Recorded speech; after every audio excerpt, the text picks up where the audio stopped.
वाह वाह वाह फ्रेंड्स, ये है मेरे हस्बैंड का lunch. Egg fried rice and yummy सा चिली प्रॉन। आप लोगों का मुंह में पानी आ रहा है ना, मेरे मुंह में भी पानी आ रहा है। बट ये लंच मुझे नहीं मिला। स्पेशल लोगों को स्पेशल लंच मिलता है, मुझे कहाँ मिलता है। मैंने क्या खाई मैं आप लोगों को बाद में बताती हूँ। पहले तो ये प्लेट दे दूँ।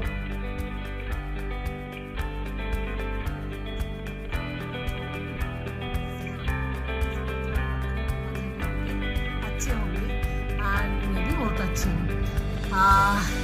आज सुबह से ब्लॉग नहीं किया, कुछ नहीं किया।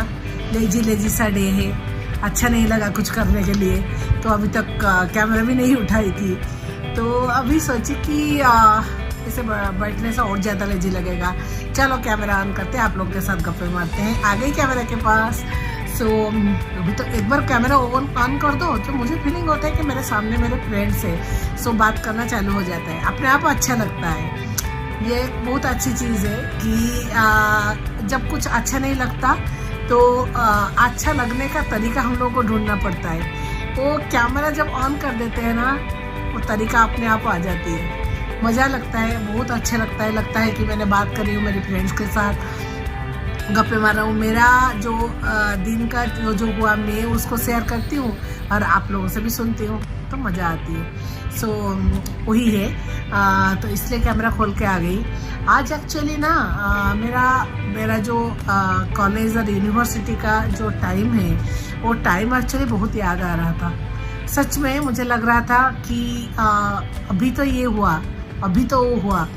देखते देखते इतना टाइम पास हो गया, इतना टाइम लाइफ का गुजर चुका है कि उसके बारे में सोचने से जितना खुशी मिलती है उतना ज़्यादा दुख भी होता है। खुशी क्यों मिलती है कि जो जितना गुड मेमोरीज है, जितना हम लोगों ने अच्छे से बिताया जितना टाइम, वो सब निकल मैंने वो सब पार्ट ऑफ द लाइफ होके गुजर चुका होता है। और अच्छा इसलिए लगता है, बुरा इसलिए लगता है कि वो टाइम और नहीं आएगा। जो टाइम गुजर गया है वो गुजर ही गया है, वो टाइम लौट के नहीं आएगा। तो वो टाइम को हम लोग मिस करते हैं। हो गया अभी मेरा लेक्चर उसके बारे में। अभी क्या करते हैं, अभी एक्चुअली आप लोग के लिए मेरे हस्बैंड को लंच दे रही थी, तो छोटा सा क्लिप शूट किया। वो पता है क्या खाए, egg fried rice and prawn chilli prawn. इतना यम्मी दिख रहा था, अब बोलिए मत। बट मैं नहीं खाई, मैंने खाई बहुत सिंपल सा खाना। तो ऐसा है, तो क्या करें। अभी आप लोगों के साथ एक्चुअली एक बात मेरे को शेयर करने का था। सो आप लोगों का ओपिनियन भी लेने का था। सो यही है कि जो हम लोग हैं, जैसे मैं हूँ,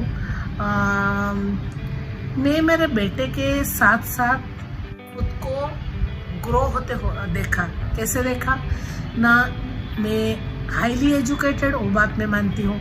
मैंने बहुत अच्छी स्टूडेंट थी, वो बात भी सही है। बट क्या होता है ना, हम लोग का जो कंडीशन रहता है, जो एनवायरनमेंट में हम लोग बड़े होते हैं, जो सिटी में हम लोगों का अपब्रिंगिंग होता है, उसका एक बहुत बड़ा असर या इम्पैक्ट हम लोगों के ऊपर पड़ता है। आज ये रिजल्ट क्या होता है ना, ग्लोबली आजकल का दुनिया, जैसे वो पहले एक स्टेट लेवल का कंपटीशन हो रहा था, स्टेट तो छोड़िए सिटी लेवल का कंपटीशन था, उसके बाद वो स्टेट लेवल का हुआ, उसके बाद वो नेशनल लेवल का हुई। अभी चीज़ कम्प्लीटली बदल चुका है। अभी जो कंपटीशन है, जो कोई भी दुनिया में आप बोलिए, आपका एजुकेशन हो या आपका जॉब लाइफ हो या कुछ भी हो, वो ग्लोबल जो ग्लोबली होता है अक्रॉस द वर्ल्ड। जो चीज़ होती है, जो चीज़ एक उसका क्या बोलूँ, ग्लोबली जो चीज़ को एक्सेप्ट किया जाता है या ग्लोबली खुद को एक अच्छा सा ह्यूमन बीइंग प्रूव करने के लिए जो चीज़ हम लोग को करना पड़ता है, बिकॉज ऑफ सर्टन रीज़न हम लोग को वो चीज़ नहीं मिलता है। हम लोग वो चीज़ को कभी महसूस नहीं कर पाते हैं। कैसे ये बात मेरी समझ में आई जब मेरा बेटा को 4 साल का था, मैं लेके बैंगलोर आई। और बैंगलोर ऐसे फरवरी के मंथ में आई जब तक सब स्कूल में बैंगलोर का एडमिशन बंद हो चुका था। तो हम लोगों ने बहुत परेशान हुए, सोचे कि क्या करें। तब हम लोग हैदराबाद में रहते थे, तो क्या करें फिर। सो जैसे बोलते हैं ना, डेस्टिनी एक चीज़ होती है जो पहले से फिक्स्ड रहती थी, फिर फिक्स्ड है, रहती थी नहीं, पहले से फिक्स्ड है। सो उसमें क्या होती है ना, आप लोग जो चीज़ पहले से भगवान को मंजूर है वो होता ही रहता है। लास्ट डे था जब मैं फॉर्म कलेक्ट की शुभम के लिए bishop cotton boys school Bangalore से। मुझे स्कूल के बारे में कुछ नहीं मालूम था, मुझे वो स्कूल में पढ़ाने से क्या एडवांटेज है क्या डिसएडवांटेज होगा वो भी नहीं मालूम था। तो हम दोनों आए थे घर फाइनल करने के लिए और शुभम का स्कूल फाइनल करने के लिए। वो लास्ट डेट था, हम लोग फॉर्म लेके गए और सबमिशन डेट भी उस दिन ही था। हम लोग कैसे भी उसका फॉर्म फिलअप करके बिशप कॉटन में डाल दिए। एलकेजी के लिए डालना पड़ा हम लोगों को। 2 यूकेजी ऑलरेडी एलकेजी कंप्लीट कर चुका था, बट उसका एज था 4+। वहाँ पे यूकेजी में एडमिशन के लिए 5+ एज का ज़रूरत था। हम लोगों ने नहीं कर पाए, डाल नहीं पाए यूकेजी में, सो हम लोगों को एलकेजी के लिए डालना पड़ा। ये बोलने के पीछे मेरी एक मकसद छुपी वही है कि उसको वहाँ पे हम फॉर्चुनेट थे, उसका सिलेक्शन हुआ। शुभम एलकेजी में बिशप कॉटन बॉयज स्कूल में एडमिशन हो गए उसका। तो होने के बाद जब वहाँ पे एडमिशन हुआ, वहाँ से जो डेवलपमेंट शुभम की हुई है वो मैंने खुद देखी हूँ। लाइक इसके लिए बोलती हूँ कि जिसको जो एटमॉस्फेयर, जो एम्बियंस, जो अपब्रिंगिंग मिलता है वो उसका फ्यूचर लाइफ में उसका लाइफ बदल देने वाली एक बात हो जाती है। कितने लोग ये सब चीज़ को एग्री करते हैं कि सपोज एक चाइल्ड जो मैं उड़ीसा से बिलोंग करती हूँ, हमारे उड़ीसा से लोग काम नहीं पाते करने के लिए, उड़ीसा छोड़ना पड़ता है। क्यों छोड़ते हैं? क्योंकि जो जॉब रिक्वायरमेंट है वो उड़ीसा गवर्नमेंट ने फुलफिल नहीं कर पाता, प्राइवेटली वो लोगों को जॉब नहीं मिलता। तो उन लोगों को लगता है कि जब हम उड़ीसा छोड़ के बाहर जाएंगे हम लोग के लिए अपॉर्चुनिटी बहुत ज़्यादा रहेगा, हम लोग बड़े जगह में हम लोगों को मिलेगा नौकरी और हम लोगों का सैलरी बहुत ज़्यादा होगा। ये जो चीज़ है ना, उसको छोड़ के हम लोग उड़ीसा को छोड़ के बाहर आने के लिए सोचते हैं और बाहर आके यहीं पे बैठ जाते हैं। हम लोगों को उड़ीसा जाने का मन नहीं करता। क्यों नहीं करता? धीरे धीरे हम लोग का लाइफस्टाइल चेंज हो जाती है। पैसा आता है तो लाइफस्टाइल ऑटोमेटिकली चेंज हो जाती है, और लाइफस्टाइल चेंज होने के साथ साथ उड़ीसा से हम लोग नेटिव प्लेस से हम लोग थोड़ा सा तो डिटैच हो ही जाते हैं। बाकी रहते हैं हमारे पेरेंट्स वहाँ पे रह जाते हैं। वो लोग नेग्लेक्टेड और इग्नोर फील करते हैं। हम लोग उनको बोलते हैं कि आ जाइए, आके यहाँ पे हमारे पास रहिए, बट वो खुद का घर छोड़ के यहाँ पे आने के लिए नहीं चाहते हैं। ऐसे बहुत सारे समस्या होती है जिसको मैं खुद ही रियलाइज़ की हूँ, कैसे की हूँ। और वो तो छोड़िए, बाहर आके बच्चों का एडमिशन से स्टार्ट करके जो लोग रेंट में रहते हैं, वो किराए का घर, वो रेंट अफोर्ड करना, बाहर का लाइफस्टाइल के साथ खुद को मिला के चलना, एक एक चैलेंज हम लोगों को फेस करना पड़ता है। वो as a result of this, इसका असर कैसे हमारे फैमिली के ऊपर, हमारे जो एल्डर्स है उनके ऊपर, वो हमारे जो बच्चे हों हमारे साथ रहते हैं 24 आवर्स, उनके ऊपर भी पड़ता है। और वो इतने, आप अच्छी तरीके से बोलिए और बुरी तरीके से बोलिए, जैसे भी बोलिए, असर 100% तो ठीक नहीं पड़ता। उसमें परसेंटेज का जो रेशियो हो वो 80-20 हो, 60-40 हो, 50-50 हो, उसमें बहुत सारी चीज़ होता है। मैं जो आपको ये वीडियो के थ्रू से बोलना चाहती हूँ कि आप जहाँ पे भी रहिए उसका एक इम्पैक्ट बच्चों का अपब्रिंगिंग के ऊपर पड़ता है। और आप जहाँ पे रख के, वो लोग जैसे बोलते हैं ना, बच्चों का चाइल्डहुड एक मिट्टी का खिलौना जैसे होता है। वो मिट्टी को आप जैसे रूप देंगे वो वही रूप लेगा और उसका फ्यूचर वही हिसाब से वो सेट करेगा। सो आज मैं ये चीज़ क्यों बोली हूँ, मैंने शुभम को देखा LKG से स्टार्ट करके 12th स्टैंडर्ड अवधि वो बिशप कॉटन बॉयज़ स्कूल में पढ़ा है।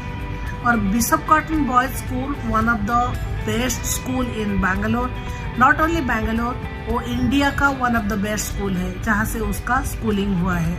अभी वो हांगकांग यूनिवर्सिटी में पढ़ता है का computational data analytics and wealth management double major लेके।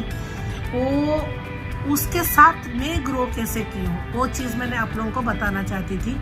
आज तो वो सब बोलने के लिए टाइम नहीं है, आप लोग सुनना चाहते हैं कि एक बच्चे के साथ जब माँ का पर्टिकुलरली लाइफ कैसे चेंज होता रहता है और क्या क्या फेस दे के एक माँ को, पेरेंट्स को डेफिनेटली डैडी को भी है, बट माँ को ज़्यादा करना पड़ता है क्योंकि माँ उसके पास 24/7 365 डेज रहती है। मेरा जो एक्सपीरियंस है मेरे बेटे के साथ LKG से स्टार्ट करके क्लास 12 अवधि, वो मैं और कोई दिन आप लोग के साथ शेयर करूँगी। आप लोग सुनना चाहते हो तो मुझे कमेंट सेक्शन में ज़रूर बताइएगा। और ये चीज़ मैं बहुत एलाबोरेटली डिस्कस करना चाहती हूँ क्योंकि हमारे बीच में ऐसे बहुत सारे पेरेंट्स हैं जो लोग खुद के मुताबिक जो सही समझते हैं वो करते हैं। कई पेरेंट्स समझते हैं, वर्किंग पेरेंट्स, कि बच्चों को 5 साल तक हम लोग सॉरी जब बड़े कर देते हैं हमारा रिस्पॉन्सिबिलिटी टूट जाती है। हम लोगों को हमारे कैरियर के ऊपर ध्यान देना चाहिए, बच्चे अपने आप बड़े हो जाएंगे। कई पेरेंट्स सोचते हैं, वो ओवर प्रोटेक्टिव होते हैं और सोचते हैं कि नो, मेरा प्रायोरिटी मेरा बेटा है या मेरी बेटी है, उन लोगों का उसका और उसकी अपब्रिंगिंग मेरे लिए सबसे ज़्यादा मायने रखते हैं। तो मैंने सब कुछ छोड़ के पहले उसका अपब्रिंगिंग देखूंगी, उसके बाद मेरा कैरियर देखूंगी। ऐसे बहुत सारे चीज़, कुछ भी सही नहीं है फ्रेंड्स, कुछ भी गलत नहीं है। सब कुछ का, सब दोनों चीज़ का अपने अपने का मकसद होती है। सो हम लोगों को बैलेंस करके वो चीज़ को चलाना पड़ता है। हर किसी का डिसीजन इसमें सही हो सकता है या गलत भी हो सकता है। मेरा डिसीजन, मेरा ओपिनियन इसमें क्या है, मैं उसको एलाबोरेटली आप लोगों को एग्जाम्पल के साथ बताऊंगी और किसी के लिए। अभी मेरा थोड़ा सा उसके स्कूल याद आ रहा था। वो जो 14 साल 14 ईयर्स बिशप कॉटन में कटाया है, हर एक दिन मैंने उसको छोड़ने के लिए गई हूँ, मैं उसको लाने के लिए गई हूँ, मैं उसका स्टडीज़ के साथ, उसका एकेडमिक्स के साथ बहुत नियरली जुड़ी हूँ। एक एक चीज़ मैंने उसको दिखाया। मैंने मेरा जॉब छोड़ी थी जब मैं प्रेग्नेंट थी। सोची थी, जैसे मैंने इंटरमीडिएट में बोला था कि थोड़ा सा बड़ा हो जाए तो फिर मैं करूँगी, क्योंकि मेरा कैरियर तो बहुत अच्छा था, मेरा एम्बिशन भी बहुत हाई था। बट उसको देख के मेरे लाइफ में कैसे चेंज आया और वो चेंज मेरे बेटे को आज कहाँ पे लेके खड़ा कर दिया, वो एक बहुत बड़ा स्टोरी है। मैं टाइम निकाल के आप लोगों के साथ इसके बारे में बात करूँगी। छोड़िए, अभी आ जाते हैं थोड़ा लाइट मूड में। मैंने आप लोगों के लिए कुछ चीज़ें आज रखी हूँ जिसको मैं शेयर करूँगी, और किचन में जाऊँगी, आप लोगों को कुछ रेसिपी भी बताऊँगी और आप लोगों के साथ बहुत सारे बातें करूँगी। तो थोड़ा टाइम दीजिए, मैं अभी थोड़ा दूसरा काम है उसको ख़त्म करके फिर आप लोगों के पास हाजिर होती हूँ। तब तक के लिए बाय बाय फ्रेंड्स। लेके आपको आ गई हूँ ऑलरेडी मेरे किचन में हम सबका फेवरेट चिकन बिरयानी का प्रिपरेशन दिखाने के लिए। ये मेरा चिकन ऑलरेडी चिकन मसाला रेडी करके मैं रखी हूँ। आधा लेयरिंग के लिए उसको 2 हिस्सा में डिवाइड की हूँ। एक हिस्सा ऑलरेडी अंदर है जिसके ऊपर हम लोग बासमती राइस को भी बॉयल करके रखी थी, उसको मैंने डाली चिकन मसाला के ऊपर। उसके बाद मैं क्या करूँगी, उसमें डालूँगी जो चिकन बना के रखा हुआ है सेकंड पार्ट में उसको। ठीक है, पहले चिकन था, उसके ऊपर मैंने एक लेयर स्टीम्ड बासमती राइस दिया, उसके ऊपर मैंने सेकंड पार्ट चिकन बिरयानी का जो सेकंड पार्ट चिकन मसाला जो था उसको दिया। उसके बाद अभी मुझे बाकी सब जो चीज़ है उसको लेयरिंग में देना पड़ेगा। अभी मैं डाली हूँ फाइनली चॉप्ड कटा हुआ कोरिएंडर एंड मिंट लीव्स, एकदम फाइनली चॉप्ड कीजिए। सो जैसे मुंह में ज़्यादा नहीं आएगा। उसको फर्स्ट चीज़ जो राइस के ऊपर आपको देना है वो है कोरिएंडर एंड पुदीना को फाइनली चॉप्ड किया हुआ। उसके बाद हम थोड़ा सा घी उसके ऊपर देंगे फ्लेवरिंग के लिए। घी देने के बाद हम लोगों को क्या करना है, घी देने के बाद हम लोगों को अभी जो इसका मेन चीज़ है वो रोज़ वाटर, उसके बाद हम लोगों को देना है केवड़ा वाटर। थोड़ा थोड़ा करके दीजिए, ज़्यादा फ्लेवरिंग अच्छा नहीं लगता है। ये बहुत इम्पोर्टेंट है बिरयानी में कि फ्लेवरिंग परफेक्ट हिस्से में होए, मैंने परफेक्ट जितना चाहिए उतना फ्लेवरिंग होना चाहिए। उसके बाद उसके ऊपर हम लोग थोड़ा सा बिरयानी मसाला वो गरम मसाला स्प्रिंग कर रहे हैं। ओके, ये हो गया फर्स्ट स्टेप। उसके बाद हमको क्या करना है, जो सेकेंड हाफ का स्टीम्ड बासमती राइस करके रखे थे उसको दे रहे। ये स्टीम्ड बासमती राइस करने के टाइम इसमें हम लोग खड़ा गरम मसाला और थोड़ा सा ऑयल और थोड़ा सा सॉल्ट देके बिरयानी राइस को लगभग 70 to 80% बॉयल होने के लिए छोड़े थे। उसको पूरा कुक नहीं करना है, उसमें से खिला खिला होकर बिरयानी नहीं बनेगा। ज़्यादा कुक हो जाने से वो चिपक जाएगा। सो बिरयानी राइस करने के टाइम आप लोगों को केयरफुली करना चाहिए। अभी उसके ऊपर फिर वही प्रोसेस दोबारा दोहराएंगे। फाइनली चॉप किया हुआ coriander leaves and mint leaves उसके ऊपर डालेंगे।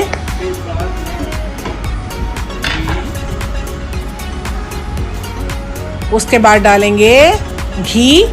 अगेन घी का फ्लेवर देने के लिए बिरयानी में ये बहुत ज़रूरी है। घी का फ्लेवर बिरयानी में बहुत अच्छा लगता है, उसको ज़रूर यूज़ कीजिए। उसके बाद हम लोग यूज़ किए गुलाब जल और उसके बाद केवड़ा essence, rose water followed by kewra essence हम लोग डाले हैं। उसके बाद क्या करना है, उसके बाद मैंने पानी में थोड़ा सा साफ़्रोन को मिला के रखी थी थोड़ा कलर देने के लिए, उसको भी हम लोग डालेंगे। एक साइड में डालिएगा सो कलर इसमें से सही आएगा। ये सब चीज़ होने के बाद बिरयानी में आप लोगों को क्या करना है ना, उसको ढक्कन देके अच्छा से बंद करना है। इसको हम दम देंगे। दम देने से पहले दो चीज़ करनी है। एक चीज़ आप कर सकते हैं, दो ऑप्शन है। एक ऑप्शन है कि उसके ऊपर कौन सा भी एक भारी चीज़ आप लोग डालेंगे सो दैट जब वो दम में बैठेगा उसका अंदर का जो फ्लेवर वो बाहर नहीं आ पाएगा। उसको डाल के उसको धीमे आंच में हम लोग 10 से 15 मिनट रखेंगे। अभी देखिए वो क्या किया है कि उसके ऊपर एक बर्तन में बड़ा वाला बर्तन में पानी लिया है, उसका वेट ज़्यादा हो गया उसका रखा है, और एक सिल पत्ता उसके ऊपर एक पत्थर रखा हुआ है, जिसके वजह से उसका ये पूरा सील जैसे हो गया। उसके वो जो बिरयानी का जो फ्लेवर है वो बाहर नहीं आ पाएगा।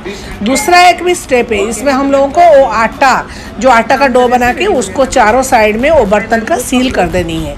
ठीक है, सो उसमें में भी काम हो जाएगा। अभी 15 मिनट के बाद हम लोग ये ढक्कन खोलेंगे। आहा, देखें कैसे उससे निकल रहा है पूरा जो स्टीम, वो इतना सुंदर एक फ्लेवर उसमें से आता है ना। ये लोगों काश मैंने आपको कैमरे के थ्रू आप लोगों के पास भेज पाती हूँ। अभी आप लोगों को दिखाती हूँ साइड से निकाल के। देखिए इसका कलर कितना सुंदर उभर के आया है लेयरिंग के वजह से। वो देखने से जितना सुंदर है वो खाने में भी बहुत अच्छा हुआ था।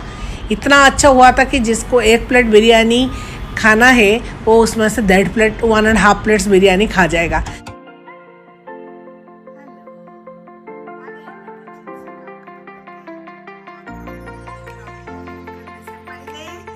लोग को एक चीज बताना है, वो है बिरयानी का टेस्ट। awesome हुआ था biryani, chicken biryani, one of the like best biryani from our kitchen actually. और उसका जो अकम्पनीमेंट है उसको आप लोग जैसे भी मैंने बताया बॉइल्ड एग और रायता के साथ सर्व कीजिएगा। गरम हॉट बिरयानी को सर्व कीजिएगा और उसका मज़ा लीजिएगा। एकदम मज़ा आ जाएगा। वो जो विंटर सीजन है ना, इसमें हॉट चिकन बिरयानी बहुत अच्छा लगता है। मेरा तो मुंह में पानी आ गया। आप लोग देखे होंगे, आप लोगों को कैसा लगा मुझे जरूर बताना। और क्या है, अभी मेरा हालत देख के आप लोगों को पता होगा कि मैं पूरा टायर्ड हो गई हूँ। किचन से अभी आई हूँ, अभी जा रही हूँ, थोड़ा सा फ्रेश होंगी।